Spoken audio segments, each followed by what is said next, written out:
Los riñones son órganos en forma de frijol, cada uno más o menos del tamaño de un puño. Se localizan cerca de la parte media de la espalda, justo debajo de la caja torácica, uno a cada lado de la columna vertebral. Los riñones son avanzadas máquinas de reprocesamiento.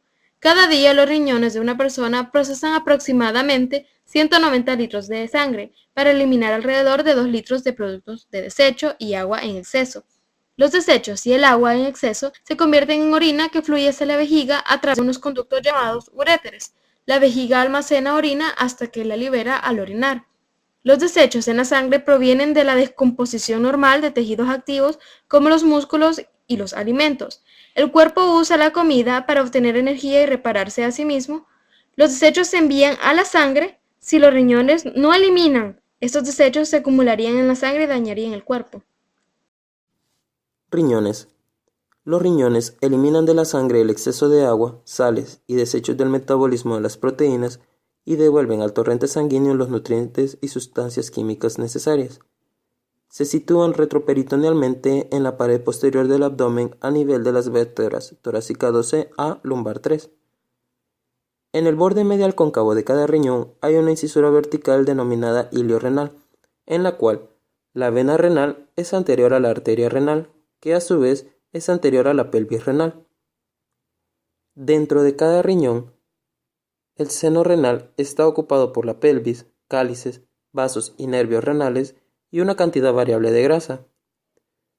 Cada riñón tiene unas caras anterior y posterior, unos bordes medial y lateral y unos polos superior e inferior. En vida, los riñones tienen un color marrón rojizo y miden unos 10 centímetros de largo, 5 centímetros de ancho y 2.5 centímetros de grosor. En cuestión con las relaciones del riñón, podemos mencionar las siguientes. Superiormente, las caras posteriores de los riñones se relacionan con el diafragma. Más inferiormente, las caras posteriores de los riñones se relacionan con los músculos psoas mayor medialmente y con el cuadrado lumbar. El hígado, el duodeno y el colon ascendente son anteriores al riñón derecho. Este riñón está separado por el hígado por el receso hepatorenal. El riñón izquierdo se relaciona con el estómago, el vaso, el páncreas, el yeyuno y el colon descendente. Los uréteres son túbulos que nacen en la pelvis renal y miden 25 centímetros. Descienden por la pared posterior del abdomen y son retroperitoneales. El uréter es la vía urinaria retroperitoneal que transporta la orina desde el riñón hasta la vejiga urinaria. Tienen trayectos y porciones lumbares, ilíacas, pélvicas y vesicales. Estos tienen distintos engrosamientos, que son importantes en caso de litiasis. Descienden en la línea recta a nivel del músculo iliosoas. Los uréteres están irrigados por la arteria ureteral superior, media e inferior, inervado por el plexo renal y el plexo espermático. Su drenaje está dado por las venas gonadales y su drenaje linfático está dado por el ganglio lateroaórtico infrarrenal y el ganglio celíaco común.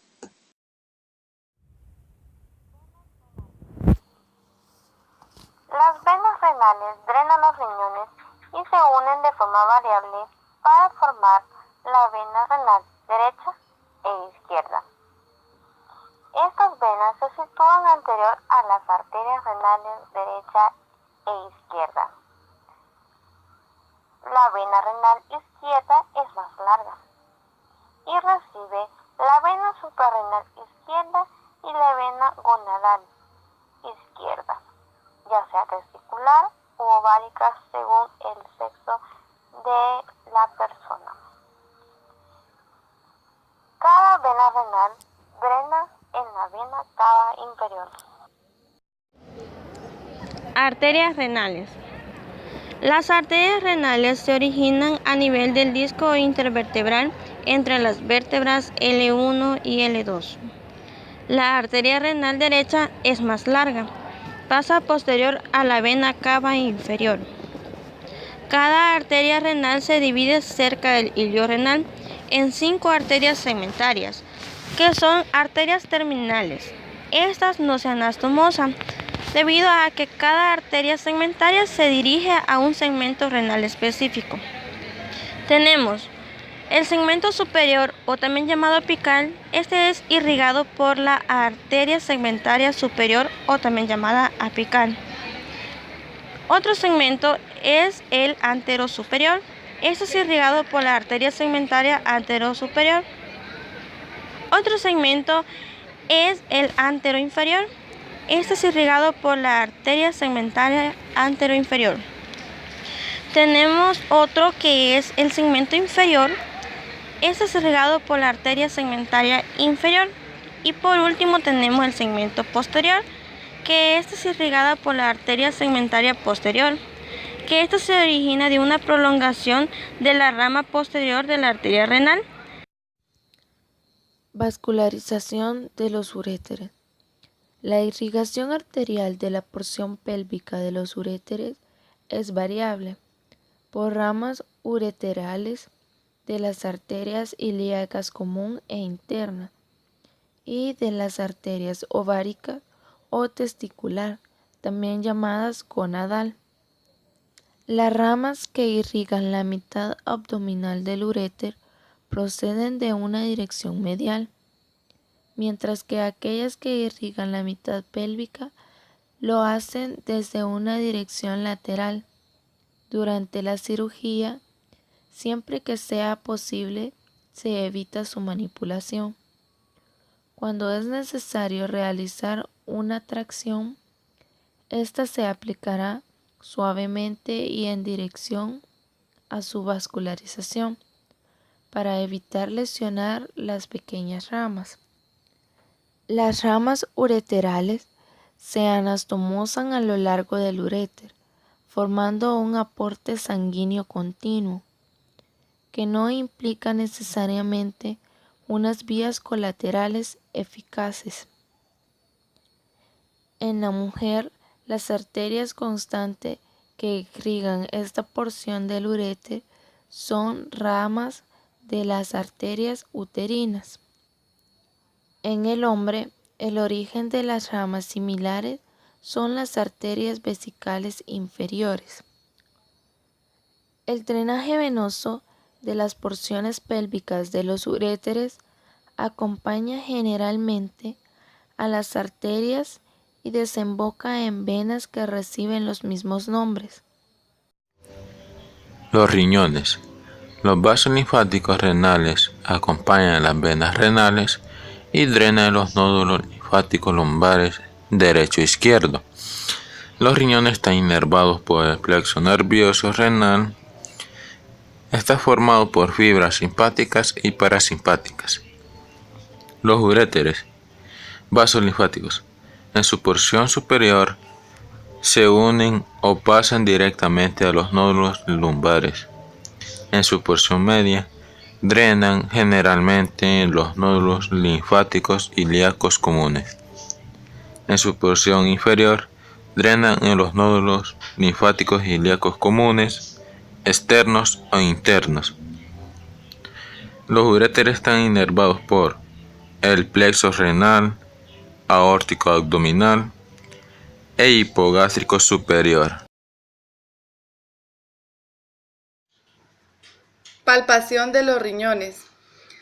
A menudo los riñones no son palpables, pero en adultos delgados el polo inferior del riñón derecho puede palparse mediante exploración bimanual. Esto gracias a que el riñón derecho se encuentra 1 o 2 centímetros más abajo que el riñón izquierdo. Esta palpación tiene lugar a nivel del hipocondrio derecho del abdomen. Entre las consideraciones clínicas de los riñones encontramos los abscesos perinéfricos. Un absceso perinéfrico es pus alrededor de un uréter, que por lo general impide la diseminación de pus o sangre de un riñón lesionado al lado contralateral. Nefroptosis. Esto se debe a que algunos riñones son demasiado móviles y pueden descender más de los 3 centímetros normales cuando el cuerpo está eréctil. Los uréteres son normales, pero presentan espirales amplias o se arrugan debido a que ha disminuido la distancia hasta la vejiga urinaria. Trasplante renal. Actualmente es una intervención quirúrgica para el tratamiento de casos seleccionados de insuficiencia renal crónica, en la cual el riñón puede extraerse del donante sin dañar la glándula suprarrenal ni los órganos relacionados. Quistes renales. Pueden haber únicos o múltiples. Los quistes son bolsas de fluido que se forman en los riñones, lo que puede alterar el tamaño del riñón. Vasos renales accesorios. Los riñones embrionarios reciben irrigación y drenaje venoso de los vasos renales inferiores.